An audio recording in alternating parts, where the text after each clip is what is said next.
Good morning. It is another wonderful day here at Fun King Garage, and today is super exciting because today is the day that the Ford F-450 gets to come inside. The body gets lifted up and we prep that 6.4 liter to come out to make room for that Cummins 5.9 turbo diesel. So let's head inside. Woo! It's a super exciting day today, and I am looking forward to lifting the body off of the frame. But what makes it even more exciting today is the parts have shown up from diesel conversion specialists, and we need to check out what's in those boxes. I'm going to kind of start the boxes in a specific order, mainly because I think I know what's in this one, and I'm really excited to see it. One of the key components in being able to do a swap like this is the adapter plate that goes between the Cummins 5.9 and the factory Ford transmission. The one from Diesel Conversion Specialists is beautiful, very well made and made out of billet aluminum. It's almost a shame that you have to hide it between the motor and the transmission. And this beauty is the adapter plate. Oh, that is gorgeous. I like how they just laid the O-ring just right in there. Make sure there's nothing else in this box. Oh, and there is. Bolts. Part of the comprehensive kit that I ordered from DCS covers the 6.4 liter air conditioning, because air conditioning is very important to me here in Florida. It's hot. So one of the things it comes with is a really nice low side line that's got a abrasive protection sleeve over the top of it so that you don't rub through the line and cause you problems later. This is going to make the conversion process so much easier. Oh, and look it. This is the box of freebies. I got a Diesel Conversion Specialist sticker. I got a bottle opener keychain and a DCS can koozie. That's fantastic. That's some tasty swag.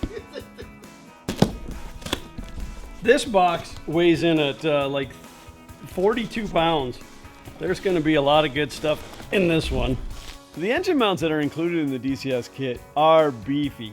They are heavy, quite shockingly heavy.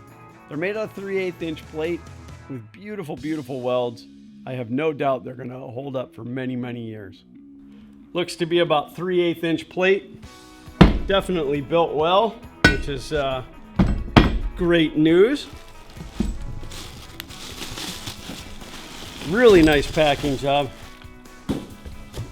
And there's the engine side of the mounts with the urethane bushings. I'm going to tuck that back in. There is two of them, by the way, but I'm going to tuck those right back into the box. The kit also includes a beautiful billet adapter that goes on the back of the factory Dodge air conditioning compressor.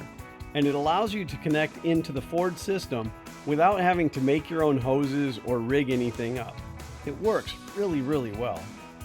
With the comprehensive kit, you also get the swap helper parts, the tack helper and the cruise helper, and they pre-wire for that stuff. Makes it so simple. Now I have to say the swap helper stuff is really nice too, and I love the fact that the cases on them are 3D printed.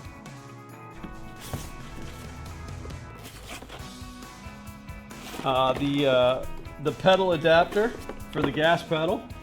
The throttle pedal, sorry, there's no gas in the diesel. More papers.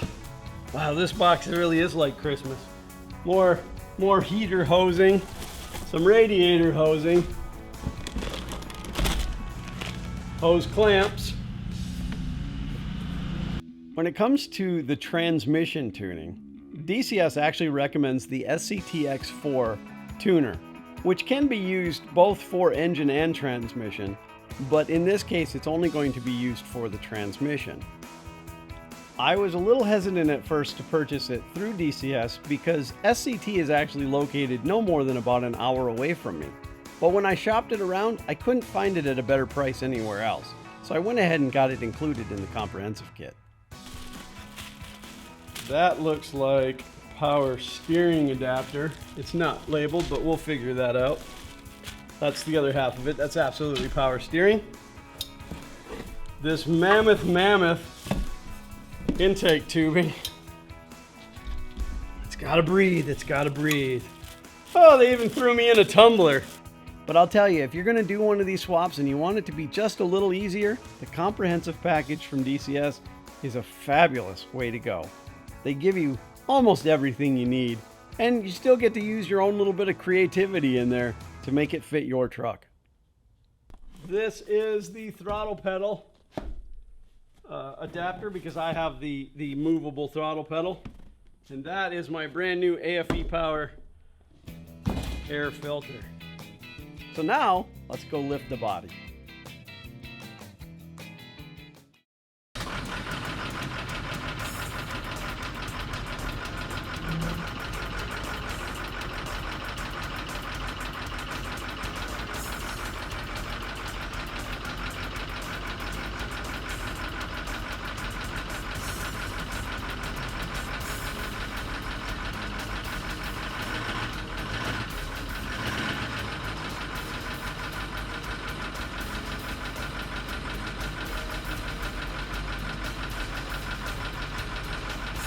The decision was made to lift the body of the truck just for ease of removal of the old engine and the insertion of the new engine. I was told that the entire conversion could be done with the body on, but Ford makes it fairly easy to remove the body off of a Super Duty truck just because that V8 diesel takes up every bit of space under the hood. So by lifting the body, it just gave me a lot more room to work. I already had the lift, might as well take the body off. So taking the body off is actually straightforward with the Ford Super Duties. There's a series of connectors that you have to undo on the driver's side. There's a couple of connectors that you undo on the passenger side. The biggest hindrance is having to have the air conditioning system vacuumed out, recovering the Freon, and then disconnecting all of that. Transmission lines, catching the fluid, of course coolant. I ended up mopping up more than once through this process. And then there's the dreaded body bolts. There's 8 bolts that hold that cab to the frame. Luckily, I replaced mine within about a year ago, so they weren't entirely seized, but it is definitely tricky with the Super Duties because of the capture nut that they use.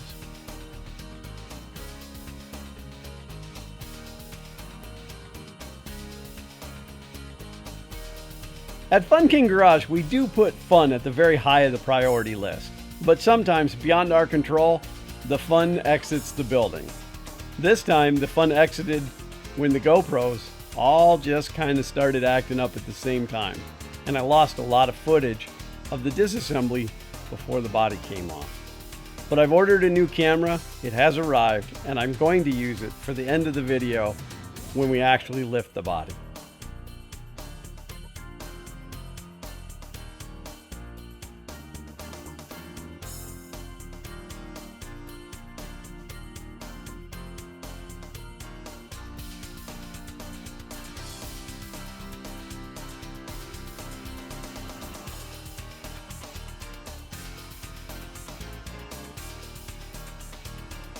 There was a lot of anxiety going on when I started to push that button to lift the body up. I would raise it just a little bit, I'd stop, I'd lift it a little more. I was constantly listening for weird noises. I was definitely worried that I was going to break something, which I did, but at least I broke an affordable part.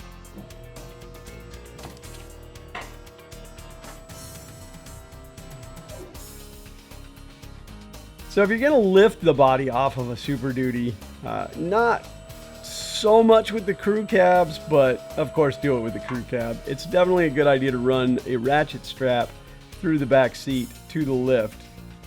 The shorter cabs can actually tilt forward because the bulk of the weight is on the front. So ratchet strapping it to the lift is definitely important. One of the biggest mistakes that I made lifting the body was forgetting to take the shift cable off of the transmission, so I got to buy a new one of those.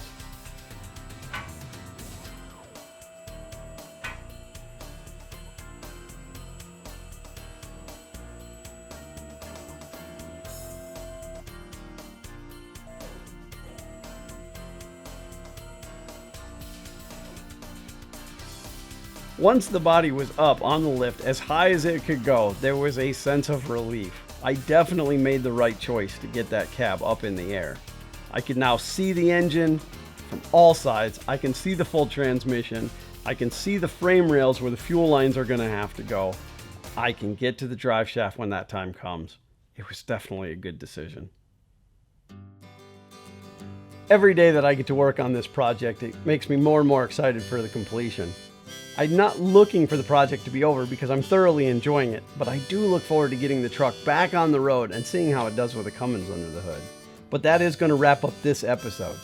The next episode of the Fummins project is going to be taking the 6.4 liter Ford off of the chassis and getting it tucked off in the corner. And we don't want you to miss that. So subscribe and ring the bell for notifications so you don't miss any of our future uploads. If you have any comments or questions, please leave those as well. I try to answer each and every one of them whenever it's possible. But that's going to do it for me today. It's time for me to go.